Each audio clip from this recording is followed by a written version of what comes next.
Ik sta hier voorafgaand aan de generale repetitie van de Argonauten. Nou denkt u misschien, wat zijn de Argonauten? Nou, dat is een theatergezelschap, amateurtheater weliswaar, van de school de Argo. Er staan heel veel docenten zijn daar lid van, ook een aantal buitenstaanders. Wij gaan eens kijken hoe het ervoor staat.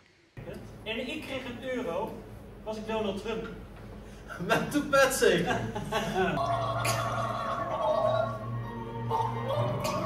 Nee, dat kun je niet maken. Hoezo niet? Hoezo niet? Ja.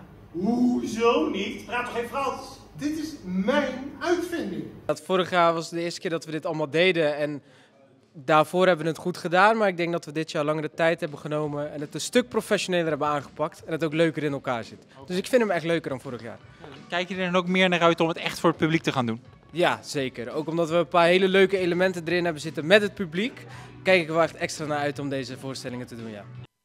Deze band met het publiek is in het geval van Sven Klaren zelfs zo sterk dat hij dit jaar onderdeel uitmaakt van de cast. Vorig jaar was ik dan zelf publiek en ik vond het zo leuk. En op het einde vroegen ze van, hey, als je mee wilt doen volgend jaar, geef je dan op. En dat heb ik gedaan en zodoende sta ik hier nu zelf ook.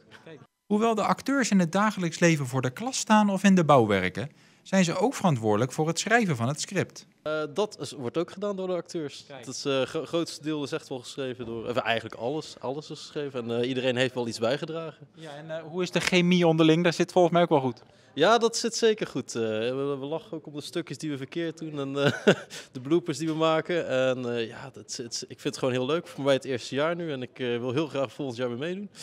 Dat er nu al over volgend jaar wordt gesproken is tekenend voor de ambitie van de groep. Vorig jaar zaten we natuurlijk in een gymzaaltje en dat was heel leuk. Maar als je dit zo allemaal ziet, dan is het inderdaad een stuk professioneler en serieuzer aangepakt, denk ik. Volgend jaar naar het Scheldetheater. Ja, zeker. Dat is wel het idee, ja. En dan over 2 jaar Carré. Dan is de cirkel weer mooi rond. Ja, precies.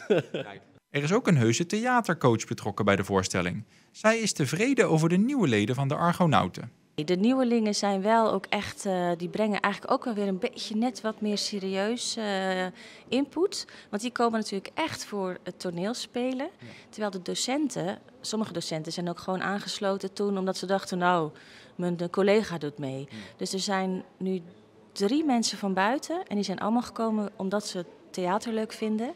En dat merk je ook wel eigenlijk, dat ook weer wat beter is of zo dan vorig jaar. Ja.